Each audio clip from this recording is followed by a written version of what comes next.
This episode is presented in partnership with Recap Recovery Drink. Recap Recovery is your go-to when recharging your batteries. Whether it's after a hard workout or a long night with friends at the bar, Recap replenishes your body with a refreshing taste, rich in electrolytes to bring you back to full steam after a hard day or night's work. Recap Recovery has hit the market at Couche-Tard, and you'll want to bring it home to taste today. Check them out at recap-products.com to make your order and find them when they'll be available in stores near you. Recap Recovery is also a proud partner of Dexter Stacy, and we're proud to rep them on the Stickers and Scuffs podcast in 2023. Hi, this is Mario Andretti, and you're tuned into Cam, Graydon, and the team at Stickers and Scuffs podcast. They're true Canadian racing fans.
Hello, everybody. Welcome into the Stickers and Scuffs podcast. This is our very special finale to Sunset Speedway month because, when I think of Sunset Speedway, I think of Kendra Adams. And the reason why I think of Kendra Adams is due to a show called Life in the Fast Lane with Kendra Adams that actually introduced me to Sunset Speedway. Never heard of it before until Kendra's show. Kendra, thank you. Well, that's just the tip of the iceberg. You kind of have a lot of things going on, among other Kendra. things. Yes. Welcome to the show. Thank you guys so much. It's been a pleasure, and I really appreciate you guys having me on for the finale. That means a lot. It's an honor, I could say, and I'm looking forward to hear what you guys have on the docket for us. Well, first off, I was going to say, is there anything that you haven't done related to racing in Ontario? Because you cover APC, you cover Pinty Series, you race on top of that. You've done stuff for Motorsport Alley. You've done stuff for Sunset Speedway. You've done stuff for Racing America, Speed 51. You've hosted 2 podcasts. What else is there? I don't know. If there is anything, let me know, because I want to do it. No. Joking, but I really love supporting the sport, and it all started when I was down seeing what that was like in the US, and it was insane. And I just realized, wow, we do not have this in Canada, and I want to make it happen. So I'm not going to say that I made it happen, but I think that I did a little bit. Like, I brought a little bit more of that vibe to it with Speed 51 at the time, Racing America now, and I'm really happy I still get to do that with APC, and then the new ventures I've been doing with TSN. So it's been a long 10 years, and I've loved every moment of it. And that's so nice to hear, because one of the things is that we hear from people sometimes that get into it, and then at the end they're like, oh, I didn't enjoy it anymore.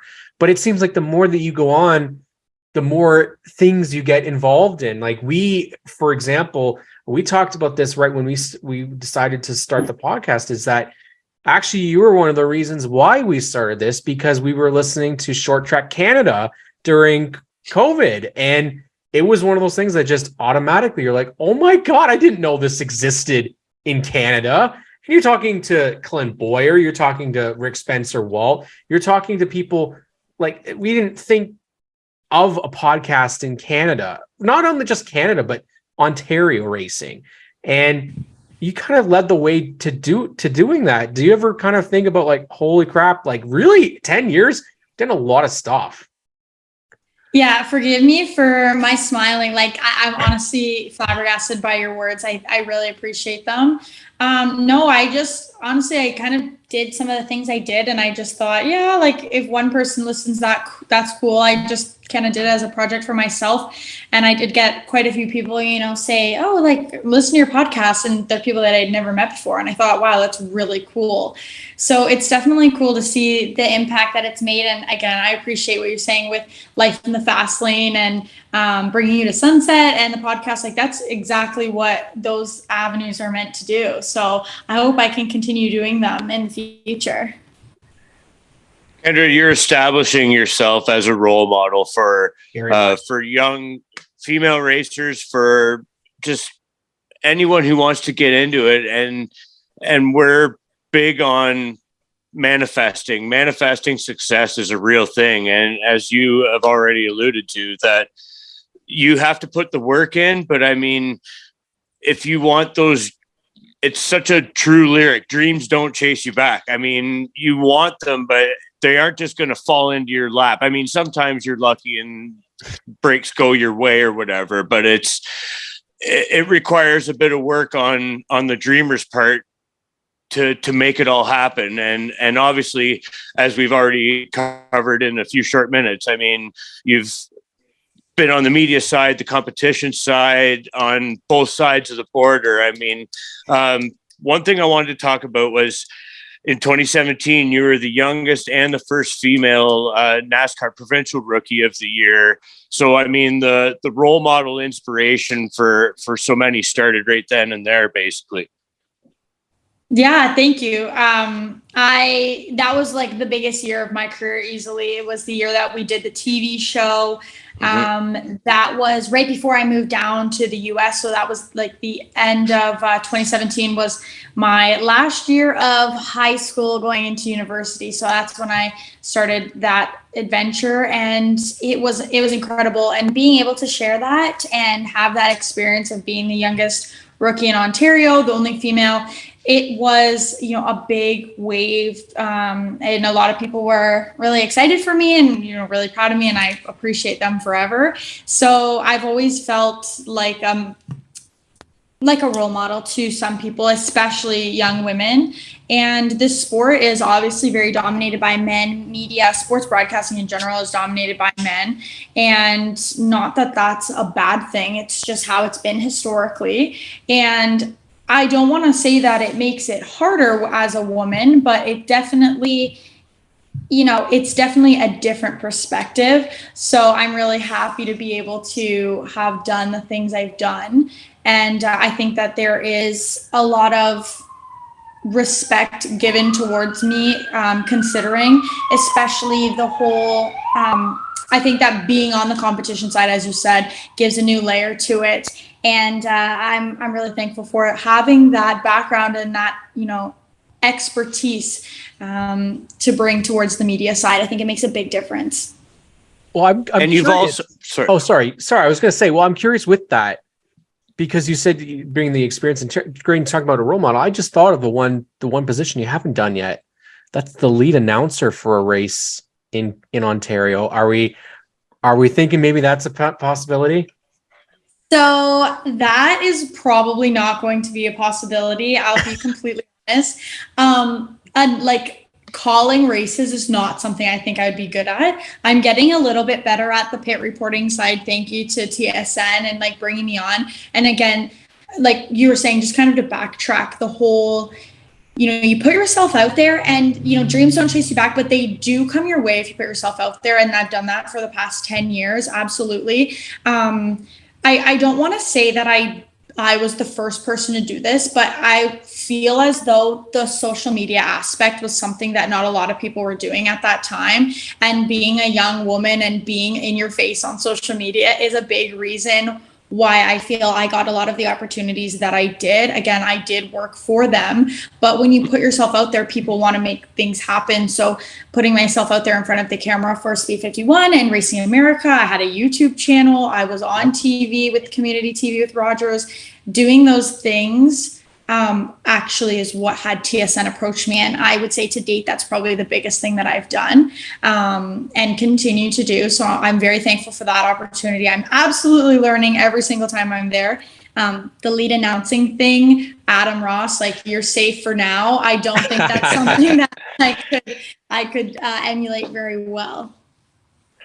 You also are a multi-time semifinalist in the Kawicki Driver Development Program, which all these things that you've talked about so far at that time, prior to that time, we're just kind of building and honing your skills to parlay that into the KDDP program, like the program. So talk about your experience there, because that's a huge deal. Huge. Yeah, it absolutely was a big deal. And I was so thankful to be chosen both of the times as semifinalists.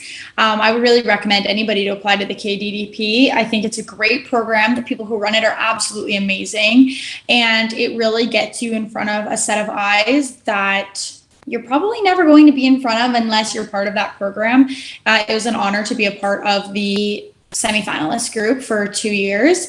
I applied for it for 2 years before I was chosen as a semifinalist. And the feedback that I had received was that social media site's great, your personality is great, you are, kind of lacking on the actual racing side, which was totally fair. Like, when you look at some of the resumes of some of the other people that had applied, it was a lot different. And I had let them know it's a lot different racing up here. There's not the same amount of traveling, there's not the same amount of people, the coverage isn't the same. So I did what I could with what I had, and I think I'm proud of where I was. Danny becoming a finalist in it was awesome, but that's really what they were looking for, was that final piece to the puzzle, which was a little bit more of success on the racetrack. And there's been a lot of successful candidates come in and out of the KDDP. Again, I think everybody should apply for it. I did stop applying for it because I wasn't sure if I was going to continue racing or if I was going to follow like the media career path. Luckily for me, I'm able to do both full time this year, which is amazing. Just the way that the schedule worked out. So if you do think of applying, or you ever have, you should. There's I'm not going to lie, it's a lot of work, especially if you're chosen. There is charity work that you're doing, there's social media that you're doing. You have to be on top of your racing program. It's not an easy thing to be part of, but it is really fulfilling, it's rewarding, and you are spreading the word about racing in your area. And in Canada, it's really needed. Yeah, you're emulating a lot of Alan's values, albeit, several years removed after his passing. So, social media wasn't really a thing in Alan's time, but it's still very relevant to all the values that Alan stood for in racing as one of the last true independent champions. Absolutely. I'm very curious, Kendra, how you did get your start in motorsports, because again, we saw kind of parts of this covered in the series, but just for kind of a refresher for everybody. Yeah, absolutely. So I started racing in May of 2013. So it was the summer the summer before I turned 14 years old. And I started racing a white Honda Civic that on the Christmas prior to the season, I woke up, my parents asked me to go out to the car to get some of my grandmother's gifts, to bring them in on Christmas. And when I turned around, the garage door was opening and there was this white Honda Civic with this big red bow in a trailer in our garage. I started crying and I was so excited. I had told my parents the fall before that, at the end of the race season, I'm going to save up and I'm going to buy a race car, blah, blah, blah. So they ended up purchasing one for me. It was Rory Collette's car. And I raced that for 3 years before I moved up into the super stock. That was a crazy time. I was very thankful for that. I ended up I had saved enough money to purchase all of my own racing gear, my suit, my helmet, my gloves. So I was bound and determined I was going to buy a car. But ever since then, I'm very thankful for my parents to give me that start. Like I've been lucky enough. And again, I say lucky with a grain of salt because it does require work, but I've been thankful, grateful, lucky, whatever word you want to use, enough to have not put a single penny of my own money or my parents back into our race program. It's all been from sponsors. It's been selling our old cars, selling our old trailers. And I tell people all the time, like I would not be able to afford to race if it wasn't for my sponsors. And I have other goals in life. I love racing, but it's very expensive. It's very time consuming. So I purchased a house 3 years ago, and like I wouldn't be able to do it without my sponsors. So it is inherently expensive, and that's something we've talked about particularly lately is you have to be willing to pound the pavement to make it go around. It's okay to want to drive a race car, but the fact that like it's everything that comes with it. I mean, it's the upkeep and if something goes sideways and you bend stuff up, it's the repairs. Like it's absolutely critical. We all know that partners are critical, but I mean, you speaking to that drives that point home very well, that you can do it without going into your own pocket, but you just, again, have to be willing to put the work in. Yeah. And what a lot of people don't understand, and I did get a lot of like slack for this, especially when I was a little bit younger. I don't as much anymore, but for years it was, well, you're a girl, so people want to sponsor you, you're a girl. No, it's not just that. It is a little bit, but it also, like, being a woman does take away some of the, like, a lot of people, take away the validity. Oh, you're not as good as the guys, blah, blah, blah. And that's totally fine. But it's all of the things that go towards how you give a return on investment to people. And I heard this from sponsors when I was as young as like 16 years old, where it's, you give us something. It's not just a sticker on a car. So whether it's the social media, the YouTube, a lot of it was just, oh, you want to do a barbecue for charity, for your company, for your workers? Let me come. Let me bring the car. And I know it's not possible for everybody. And I was lucky to have my family at the time who supported me doing that as well. But I can't tell you guys enough how important it is to make sure that you're giving something back to your sponsors other than a sticker. Like, that is absolutely imperative. It's one of the things that frustrates, I think, both of us the most is that money is not just given away. That's just not a thing. And more than ever now. Oh, yeah, more than ever now. And I remember actually a post that I believe Sunset Speedway made where you weren't even racing that weekend, but you were still there and doing a giveaway for Mobile One, like giving away prizes. The importance really of doing stuff for your partners on your race car.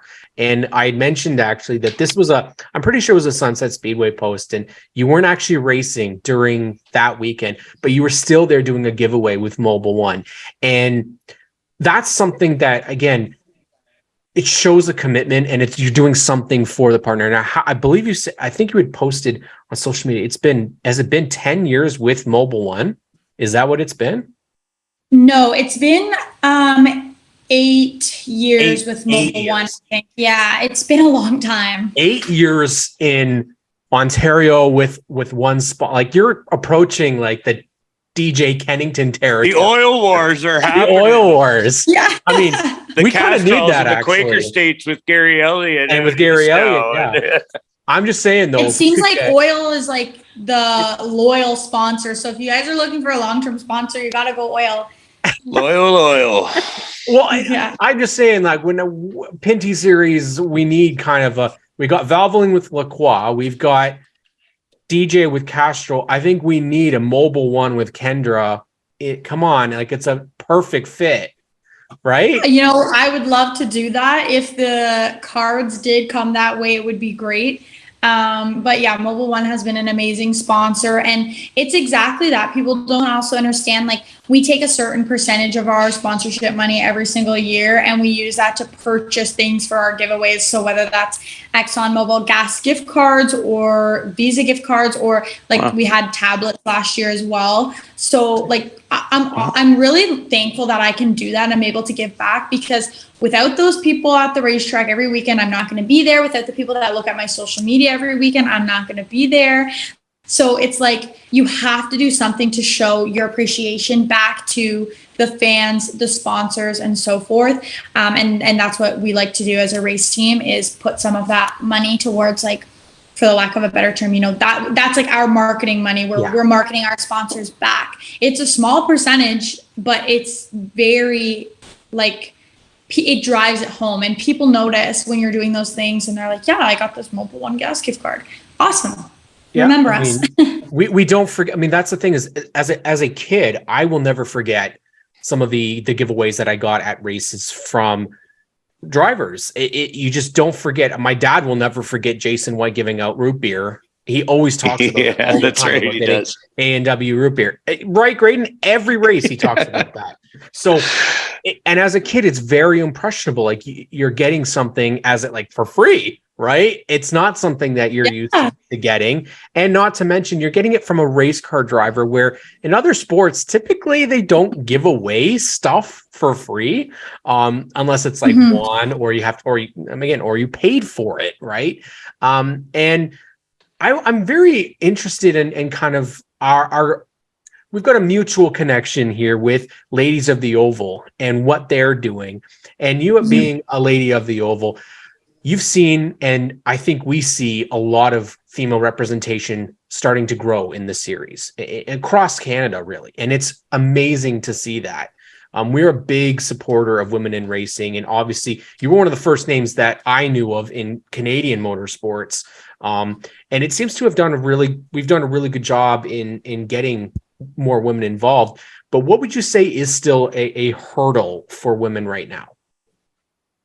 Yeah, I think one of the biggest hurdles is some women honestly believing that they are not treated differently on the racetrack because they're a woman. I would be the first to say there's been hundreds of times where I know for 100% certainty I am treated differently. I am raced differently. I am talked about differently because I'm a woman, and I'm okay with that. There are so many pros to come with being a woman in motorsport, and I'm not going to let those things get down. It's just part of the hurdle. But I think what really hurts women in motorsports is other women in motorsports saying that it's not a difference, because there is a difference, and there always will be a difference, some positive and some negative. But you're not just a racer on the track. You will always be seen as a female racer, whether you want to believe it or not. You're seen as for days. Yeah. You are an athletic figure. You have a charitable side, like that. Any good pro athlete wants to give back in a way.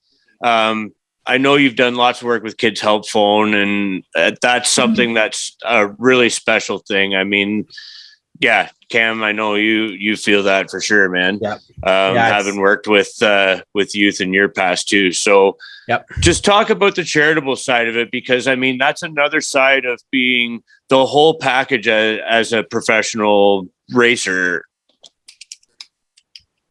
Yeah, for sure. We did a lot of work with Kids Help Phone through mostly charity barbecues and raising money. And I also did some donations from the sales of my t-shirts. So it's like, I was bullied as a kid growing up. I think a lot of people were. Like, it's not something that is not prominent. Like, a lot of people go through that. So it's not like I was one out of nobody. Like, it happens a lot. And I knew a lot of people who also struggled, including some of my family who went through a lot worse than what I had. So I had that strong connection, and I've always felt like a little bit of like a soft spot for those people who don't quite fit in, because sometimes that felt like me.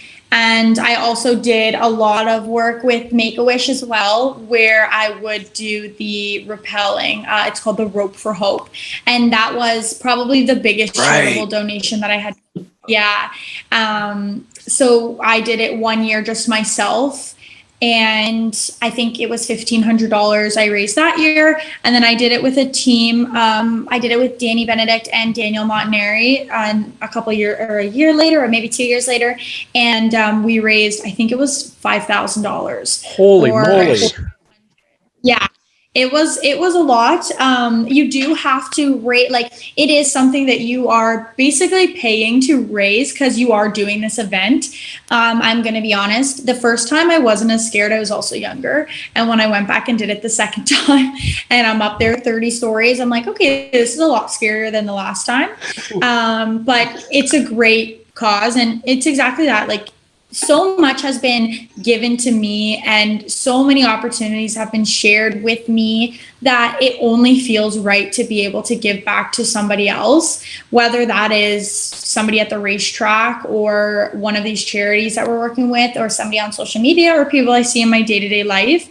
I'm never going to be, forgetful of those opportunities, and I always want to practice grace in my day-to-day life. So that is how I choose to live. And I think that everybody, especially people with platforms who have the ability to do it or the ability to raise money, should do it, because it's not easy to go through and raise that kind of money without supporters.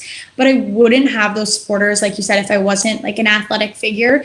And with the amount of people and followers I have on social media and support in our racing community, that's how I'm able to do those things. I'm so grateful for that. Cool.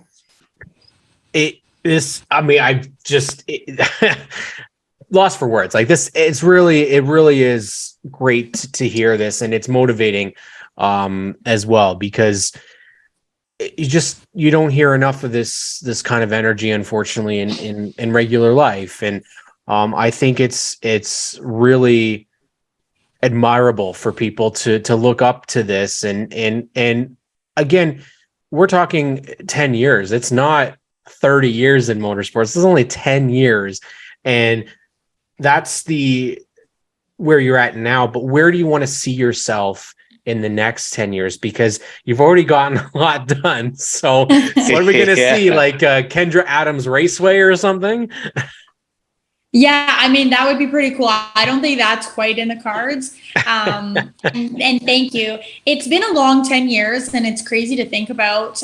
This would technically be my 11th year if it wasn't like my 11th year racing, if it wasn't for COVID, but I didn't race during 2020. So yeah, 10 years I'm celebrating. Like, I'm really thankful. And I did hear like a quote recently, which was, do you live a life where you list your complaints or you count your blessings? And ever since I heard that, I'm like, you know what? I'm really going to count my blessings, because there's so many other things that could go wrong or things that could go better, but there's really good things happening for me. And I'm very grateful for those opportunities. So in the next 10 years, it's difficult to say. I've been really blessed that the Speedway has allowed limiteds to run with the pro late models. Again, they haven't made any change to the limited rules package, so we are running the same package we ran last year.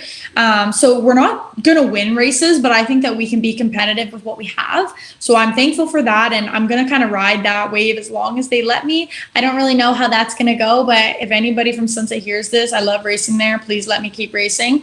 I just don't have the budget to keep running what I have, but not upgrade. So I'm going to do what I can until that kind of comes down. I plan to continue to work in the industry, both with like media with APC. I do some events with Mobile One, like trade show type things, Drive Festival. I'd still love to do those even when I'm completed racing.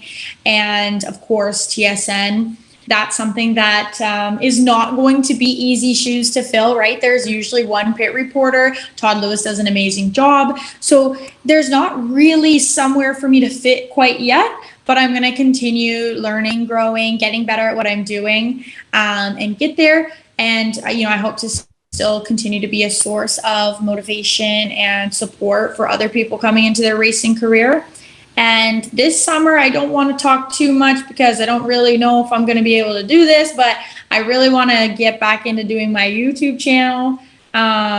Just some short videos from, this is how we did at the racetrack, alongside with my blog, which I haven't done since before COVID, which is disappointing because I really again, that's almost 10 years of history. I can go back and see what I did every race weekend. Unfortunately, I didn't have that for 21 or 22, but hopefully we'll have it for 23, and then I can have the videos to go along with it. So it's just something nice to share and look back on and be proud of in the future.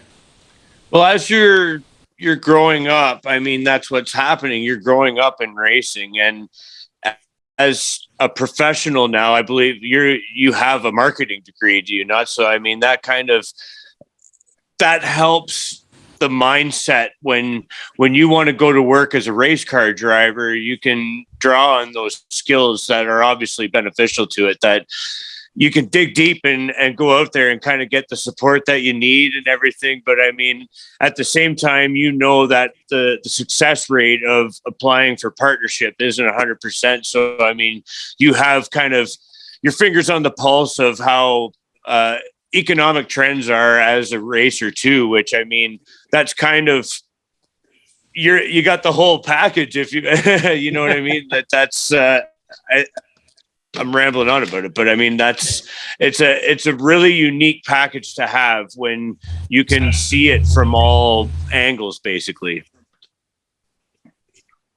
Thank you. Yeah, I went into my college experience with, I love racing and I'm good at getting sponsors and I'm good at talking to people, so I'm going to go into marketing. And that's exactly what I did. I work in a sales job now, and I was working in a sales job, and then I've transitioned over into a coaching role. So I work with brand new hires, and I help them with their first couple weeks while they're doing this brand new job. So it's been really fulfilling, and I love it. But sharing my experience and sharing, tips and tricks and those types of things, helping people, feeling like I'm making people comfortable and making a difference, is absolutely my passion. So to tie that into motorsports and be able to share what I'm doing and what I've done and what's helped, it's absolutely fulfilling. I love talking about, those next steps or how to get there. And I welcome anybody to speak to me about it, anytime. You're living it. So, I mean, the people that are asking you about it, I mean, they're getting legit 100% testimonials. So, I mean, that's, they're going to the right people when they're asking you and, for these types of, this type of advice. So, man, I have a list a mile long, but I want to talk about, you've run a couple of really cool Jeff Gordon paint schemes. So influences, is Jeff Gordon somebody that you looked up to when you were growing up? I would say yes, right? Yeah, definitely. Jeff Gordon was my first, well, actually Mark Martin was my first favorite racer back when I was really young, and then it was Jeff Gordon, and then after it was Jeff Gordon, it was Joey Logano. I know that's going to get a lot of hate. That's controversial. I don't really have a favorite driver anymore. If I was going to say, I'd probably say Ryan Blaney, just because, he's a fan favorite. Girls on the podcast, he's good looking, how it is. Even guys, you can admit he's a good looking guy. But I don't really have a favorite right now. But yeah, back to the paint schemes. The first year was just, I think I could go through all of them. The first one, I just had a white car.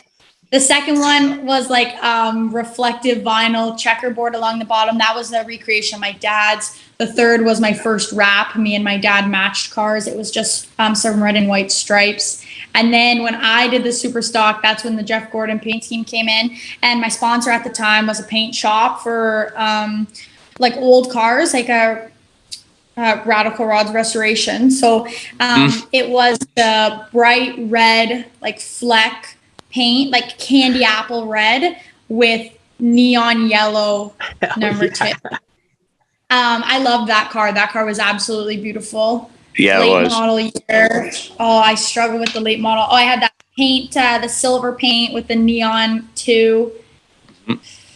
Yeah, I'm getting closer to COVID years, so I had it was a Bubba Pollard paint scheme after that. I don't know if you guys are liking this or hating this, but it was white, had some neon yellow. bubble colored paint scheme. After that, I went like similar to the silver half and half, but it was all neon yellow. I had my last name on the quarter panel because I didn't really have any sponsors that year. And after COVID, I lost some sponsors. So I put my last name. I'm like, you know, we're doing all of this. So again, I was lucky I still was able to push through with my sponsor money, but I always thought that was cool. And, you know, Nasty had that and stuff. So, and then the last year I had just a pretty simple car. It was modeled after a Kyle Busch truck, but I just changed the colors. So it was modeled after a 51 truck, had a gray bottom and a blue stripe. And that's what I still have now. So nice. Yeah, 10 years of paint schemes. I've almost done a different scheme every year. It's just the last year I've kept it because, you know, we're just kind of balling on a budget these days, and I'm enjoying it. I'm loving it. And yeah, I love the paint when I used to get it actually painted instead of wrapped. It was so different and it was so pretty. I was just gonna say, like, actually having paint on the car, like, it's not like having the vinyl. It's just nothing like a really sweet paint job. Yeah, and like you say, like that fleck, you just can't replicate that with vinyl. No, like, and then that red was absolutely beautiful. I'm gonna tell you, it is not easy to fix. Like, it doesn't really get fixed. So the vinyl is easier for that one. And then the silver one, my rookie year in late model, was also gorgeous. I did love that car. So the paint was always awesome. It's just, it's not as practical on our race cars as it is on the street cars that get driven only in the summer. Well, we could literally go on for hours based on all the stuff that we could have to talk about. Before we wrap it up, Kendra, because you do have your the pulse on so many racing series, Sunset, APC, Pinty's, who are some drivers to watch in 2023 in your opinion? Great question. I've got to go with Kyle Steckley. Like, come on. If you didn't think that was coming, you're crazy. He's shown strength in the APC series at Delaware and in the Pinty's series, of course. And it's like he came out of nowhere. At least that's how I felt. It was like last 2 years has just been absolutely insane for him. And I'm really looking forward to seeing how he progresses. He's such a sweet kid. I was really impressed with Alex Gannett on the weekend in the Pinty series. Like, he ran an absolutely incredible race. I'm trying to think. This is like, you're putting me on the spot here. I feel like, we're just getting into tough questions. I'm not there yet. I think that Trayton is always going to be a strong one. I wish that he was, full-time APC and Pinty's. I'm not 100% sure what his plans are this season. That's a really good question. I'm going to throw out there, this isn't really like a driver to watch because they're always awesome, but like, I just have to say to DJ Kennington, like, one of my favorite people to see at the track. Again, absolute sweetheart, always there to chat. And like, when it comes time to it, like, gets down to business, both in the late model series and in the Pinty series. So he's probably one of my favorite drivers to watch. I can't call him like a driver to watch because he's been here, but I gotta say, probably my favorite, DJK, and definitely gonna put some serious pressure on is gonna be Kyle Steckley. Well, I don't think we can disagree with anything there. That's definitely true. Kendra Adams, how can people find you on social media? Yeah, so people can visit my website, which is KendraAdamsMotorsports.com. Instagram, same, Kendra Adams Motorsports. My Twitter, which is rarely used, is @Kendra Adams. And then my Facebook page is Kendra Adams Motorsports. So basically everything Kendra Adams Motorsports. I'm going to be doing updates on that. Wish I could shout out my YouTube channel. I don't remember what it is because I haven't been on there in a while. But if you're looking for those things, they'll be posted on my Facebook and my website. Everyone, please check it out. And if you want to see anything, want to know anything, like, I am an open book, sometimes a little bit too much. So send me a message or post on one of my posts, and I'd be happy to go over that and see, show whatever you guys are interested in. Please shout out your partners too. Yes. Absolutely. Thank you guys so much. So I got to go with my local sponsors here first. Steve Burton Contracting is newer to our team. I actually just posted this on our website today. So this is his second year with us. He does soffit fascia siding. Absolutely incredible guy, local partner. And same with Ryan's Landscaping. Says it in the name. He does landscaping around the Barrie, Bradford area. He is a huge partner with the town of Bradford as well. So he connects a lot of business owners to local people. Love that. Again, community. It's so important. And the more you recognize like these people around you are here to support you, and we're all here to build each other up and grow, win. And of course, 8 years later, Mobile One and David Swain can't even begin to describe how thankful I am for his partnership and what Mobile One has done for me. And I'll actually just quickly touch on this. Hopefully we're not running out of time. The bigger sponsors are obviously like elusive. However, I will say that having that bigger presence, having a name that people recognize, shows validity and shows some type of backing that will allow you to garner further attention from other sponsors. So when you have a name like, even when Wix was doing that sponsorship a couple of years ago where they were sponsoring a lot of people, having some kind of sponsor, even if you start small. I started with products only 8 years ago with Mobile One, and now they're my primary sponsor and they run pretty much my whole race program. That's absolutely imperative. Like, start small, show you what you can do to these sponsors, and then they will pay in buckets. Like, they will return the favor.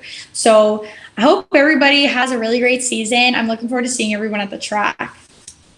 Oh my God. I just, before you wrap it up, like that, there's so many great pieces of advice throughout this episode, but that especially, I mean, work, get it done. Like, don't wait for it to come to you, and just, you've said so many great things in this. So, I mean, everybody that's watching this that wants to get into racing, this is already in racing, or is already in racing. There's lots of people that could learn from this. Yeah, very, very true. I mean, thank you so much, Kendra. There's so much information in this episode. I mean, you've been there, done it, you're living it, and we thank you so much. Absolutely. Thank you guys again so much for having me on. I'd love to come back another time. Like, it was great chatting with you guys. I have lots to share. Hopefully I have some cool stories later on in the summer. So again, thank you. Thanks everybody listening. And it's been a pleasure. That's Kendra Adams wrapping up Sunset Speedway month. I want to thank Brian and Sandra Todish, Courtney, definitely thank Brendan. Kendra, thank you so much. And guys, thank you for tuning in for Sunset Speedway month.